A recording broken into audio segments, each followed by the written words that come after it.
Good afternoon, everyone, and thank you very much for joining us today. My name is Nikhil Vaswani, and I'm a junior consultant at Turner and Townsend. And today we're very kindly joined by Dr. Richard Miller from Miller Klein Associates Limited. This is a retrofit information support and expertise event, which is fully funded by the Department of Energy Security and Net Zero, and is delivered by Turner and Townsend. I would like to thank everyone once again for joining, and I will hand over to Richard for today's presentation on skills and team building. Thank you very much, and over to you, Richard. Thank you very much, Nikhil. Good afternoon, everybody. So diving straight in, this is how the session is going to work. We're going to be covering how to get the right team for success, looking at your needs, what to do about the gaps that you have. And then we'll break at that point, give you an opportunity for questions, thoughts, and comments. Then I'll move on to some of the practicalities of managing the team and keeping alignment, making sure that the communication is there, and then some tools that can help you to do so.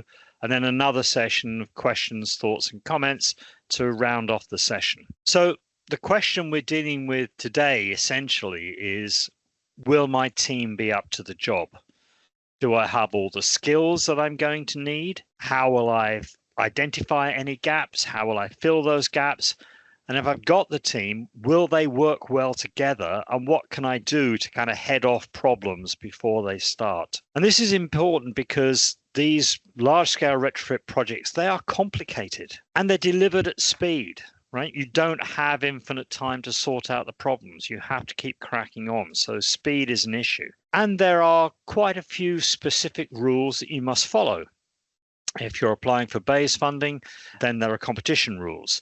There are subsidy rules, there are procurement rules, and so on. Rules that come from the funders, rules that come from your own organization, quite a lot of rules that have to be followed. So you need the right people with the right skills in the job. And you need a team that can work together across many disciplines, functions, and departments. You're going to have to work with your suppliers. You're going to have to work with the tenants. There's a lot to do. So this is the model of the life cycle of a retrofit project taken from the project overview toolkit on the website. And it deals with thinking about the preparation phase here, dealing with delivery, and then actions you have to take post the physical retrofit. And within that, of course, you've got the PAS 2035 rules, which are required. You must comply with those for any publicly funded part of the project. And then within that is PAS 2030, which deals with installation challenges. So these are all things, tasks that you have to deliver. And it's important to do some work on team forming early on. It's a thing which can sneak up on you. You kind of focus on getting the program planned and approved, and then all of a sudden it's time to start working, and you find you've got gaps in your team. So it's never too early to start thinking about issues of the team, of the skills, what you're going to need to deliver. So these are the basic steps for a skills audit and getting your team together. First of all, you need to define the roles and tasks. What jobs need to be done for your project? Who are you going to need? Then you map the people who are available, identify gaps in coverage, tasks that have no one to cover them, and then think about how will you bridge those gaps. So you're going to train people, you're going to recruit new people, outsource, and then the rest is easy, if only. But that's the steps. You need to define the roles, map them, identify any gaps, bridge those gaps, and then manage the team. So how do I work out which jobs need to be done and which roles must be filled? Basically, it's a brainstorming activity. There are lots of information sources you can use. There are your internal sources, your own procedures, your own experience from previous retrofit projects or previous construction projects, and the project management methods that you deploy. The PAS 2035 standard has a list of the roles that need to be made available, the tasks that need to be done. There's a lot of good information about that in the PAS standard. Any requirements of funding agencies, they may have specific requirements for specific tasks that need to be delivered. probably to do with risk management, with governance, things like that, but there may be others. And you can get guidance from your partners, from consortium members, if you're in a consortium, supply chain partners, their experience, that's what needs to be done. And then, of course, there's the RISE website, which can help you work out the roles that need to be covered. Once you've gone through that process, that brainstorming, you can then list all the jobs, the tasks, the roles, and see if you can put a name against each one. So step one, is there actually a person that you can allocate to this job? And then do they have the right skills and capabilities and capacity? And think about the gaps and how you might bridge them. And then the last step, once you've identified the gaps, is to decide how to fill them. If you're lucky, you will have in-house people available you can assign to the jobs. Bang, job done, easy. That's not likely to be the case for every part of the project. And many of the projects we've looked at are initially staffed by a lone person who's kind of been handed the job, maybe a bit of a hospital task. Okay, going to do this, get on with it. What do you need? And so they find that you don't have the resources that they need. You can train people. That's good because it means that for any future work, and ultimately you're going to have to retrofit your entire stock, but it means that if you can train people in-house, you've got them for future projects. That, of course, takes time and resource itself.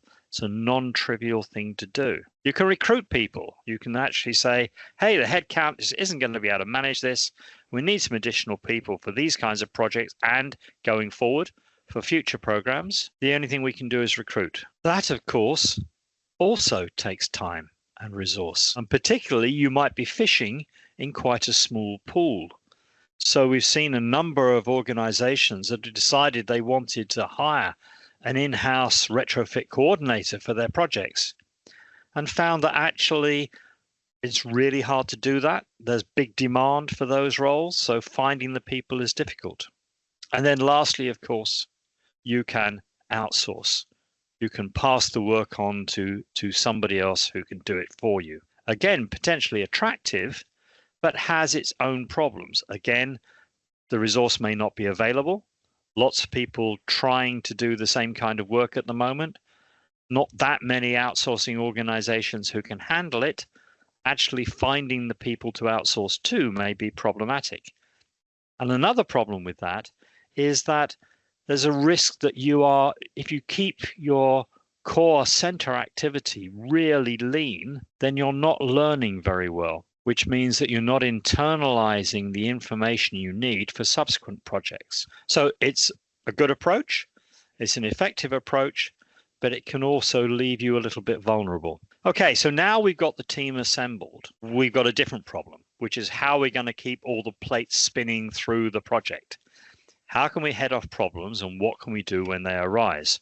So this section is going to deal with some of the practical problems and methods that you can use. And the first question is, how do we keep everybody pulling in the same direction? And this is not trivial because what tends to happen in complex projects is different teams start to split off in different directions. There's a kind of centrifugal force like kids on a roundabout that keeps throwing people away from each other. And you have to keep pulling everything together. The people who are leading the program have a job to do to keep reminding people what we're doing here and pulling people together to tackle the project. And a few thoughts. One thing which is really important is to beware of hidden assumptions. Different ways of working can trip you up, particularly if you're dealing across multiple departments, you're dealing with suppliers and contractors and partners. People have their own ways of working. And that means that when you think you've communicated, when you think you've reached a decision, it may not have been received by everybody. So I've seen people come away from a meeting where, okay, we have the discussion, we agree the action points, it's all signed and delivered, right? This is what we're going to do. And people come away from that meeting with completely different ideas of what was agreed and what the actions might be. And there's only one way to counter that, and that's communication. Endless, repeat communication. Communication is critical. You need to keep everyone informed and aligned. And one of my bosses used to say to me, This was in a change program that was being run in a multinational company. He used to say, once you have communicated so much, once you have given the message and told the story so many times that you just can't bear to do it one more time, you have just begun to communicate. So communication is absolutely key to making sure you can deliver in these projects. It keeps everybody informed and aligned. So it's a good idea to be thinking about how you will work with those partners, the different departments, the different parts of the team, the different external people, consortium members, suppliers, etc., once you get the go-ahead. And so these are some tools that I recommend for any complex project, but especially a multi-party partner project. They don't replace your conventional management tools, your Gantt charts and all that, but they force you to be clear about the overall plan and who does what. And it's amazing how often that turns out to be a core problem. So one of my favorite tools is the risk register. It's a great summarizing tool for project status because, of course, you have a risk register and, of course, you keep it up to date. It's a dynamic living document, isn't it? It's used at every project meeting and it says, this is where we're up to. These are the new risks that have emerged. We're falling off the timing for this part of the project. We've got a problem with acquiring the materials. The delivery dates look like they might be falling. The costs are going a bit awry. We've lost a key person in one of our partner organizations. Because you are keeping all that information up to date, the risk register is a really powerful communication tool. And it's not used nearly enough in projects to just keep everybody alive to where we're up to, what's happening, who's responsible for the mitigation, what the mitigation plan is, who's going to do it, those kinds of things. If you are keeping an up-to-date risk register, use it as a communication tool for everybody, for every stakeholder group, everybody you need to be working on the project. And if you are not keeping it up to date, then think about making sure you do keep it up to date, because it's a great early warning of things running off the rails. The next tool I like is called the RACI chart. It identifies who is responsible for delivering a task, who's actually going to do it, who is accountable for making sure it happens, so where does the buck stop, who needs to be consulted before a decision is made, and who needs to be informed after a decision is made. So the responsible people are the ones doing the actual work, probably be a small number, a small team perhaps. Ideally, there should be a single named person who is accountable, because everyone needs to know where the buck stops. And then a variety of people will need to be consulted and informed depending on the task. And that consulted and informed often gets left out of project management with often dire results, because people who should have been consulted because the change is going to affect them are not consulted and problems ensue. And those who need to know because they need to be clear where the project is up to and what is happening, and there may be knock-on consequences further down the line, are not necessarily kept informed. And you can map out the tasks and people in a simple graphic or spreadsheet. It sounds trivial, but you will be amazed how often in a project different people think they're accountable or no one has been picked as responsible. Key activities where you haven't figured out how they will be delivered. And as I said, it's surprising how often people with their heads down delivering forget to consult with those who will be directly affected by what they're working on, or don't inform people that a change has been made or a task delivered. And you imagine going back to the risk register, if this is not going on, how can the risk register be up to date? How can it be a useful tool? And so the RACI chart makes it much easier to map out who is doing what, spot any gaps, and keep everyone up to speed. Highly recommended tool. And then in communication, a really powerful tool is the elevator pitch. If you're a project leader, you must be master of your brief. If you're looking after part of the project, you must be master of your brief. You must be able to present it clearly and persuasively in long and short forms as a document and face to face. And the elevator pitch is a really key idea. You know the story. You have a great idea, you meet the CEO in the elevator, and you have 20 seconds between floors to make your case. Not to cover all the detail, but to grab the interest. You get the chance for the detail later. Get their attention first. marketers have an acronym for the journey you take a buyer on. They talk about AIDA, AIDA, attention, interest, desire, action. And if you don't get the attention, if you don't pique the interest, you're not going to get the action that you need. And this applies within a project. People need to see that the topic that's being talked about is relevant to their objectives, is relevant to their role, and that they understand what it is they're being asked to do, what action they're being asked to take. So it's very, very powerful. And the reason for talking about the elevator pitch is it focuses on the core information that people need to know to decide whether this is relevant and where to go next. Make sure you cover the important stuff right at the beginning of any conversation or presentation. Be very clear. The problem is, it is important because if we could do this, then it would solve this problem. It would enable us to do this. And then to do that, we need to.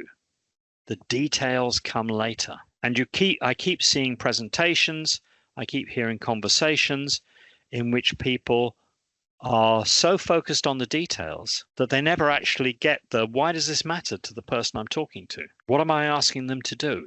It's obscure, it's not clear. So make sure that you've distilled the messaging down at any stage of the project to any group you're talking to what the issue is, why it matters, what you're asking them to do. Again, really simple, but amazingly rarely done properly. Okay, and I think this is the last tool I'm going to talk about. This tool addresses the problems of silos. Again, in a multi-partner team, multiple parts of the organization involved, multiple departments, multiple suppliers, consortium partners potentially, teams are following their own priorities. Information does not flow. There is suspicion. There are not invented here problems. And soon people are communicating by tying notes to a convenient brick and hurling them over the wall into another silo, hoping to get noticed, probably only getting a larger brick coming back the other way. A solution to this problem is the boundary object. This is something that sits between different groups and helps neutral communications.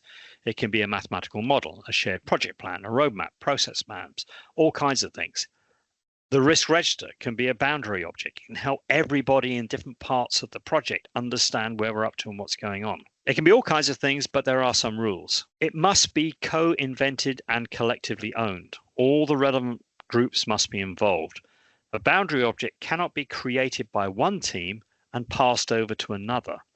That is the thing that triggers the misunderstanding and the not invented here thinking, and people taking different messages out. And if it's going to be collectively owned, ideally it should be created in neutral territory. If one part of the organization, one group, hosts all the work, it subtly and progressively becomes theirs. So rotate the meetings, have them outside organizations. You have a consortium, have your project meetings in different consortium members. Visit your suppliers, use some kind of neutral territory. It just helps everybody to keep engaged and aligned. And choose boundary objects that are persistent. They need regular use. They should be poked and prodded, revised and appealed to. And make sure they have real meaning to all the participating groups. Something only important to one part of the team is still important, but it's not going to fulfill this role of a boundary object. And I've seen the creation of shared boundary objects take partners who are at loggerheads, frozen in mutual suspicion and sabotage, and just switch a light on, allowing them to make swift progress. So think about what are the shared communication objects that you can use. Newsletters, project plans, risk registers, process maps, all those kinds of things. And the final tool, particularly in a multi-party project, is your governance procedures and any formal agreement. Your consortium agreement, if you have a consortium, your contracts, your agreements with your suppliers, all those kinds of things. You don't need them if everything is going well. But if there's a problem, if things are not going well, going wrong and not being resolved, then your formal governance procedures can be a lifesaver. They can dig you out of a hole because they say what is going to happen in the event that there's a problem. What happens if one of your suppliers goes bankrupt? What happens if one of your consortium partners is forced out of the consortium? They're forced to leave for some reason. That's the kind of thing where your agreements, your formal agreements can help you resolve. So to wrap up, make sure you have the team to deliver. And that's by a process of defining the needs, mapping them, doing a gap analysis, bridging gaps.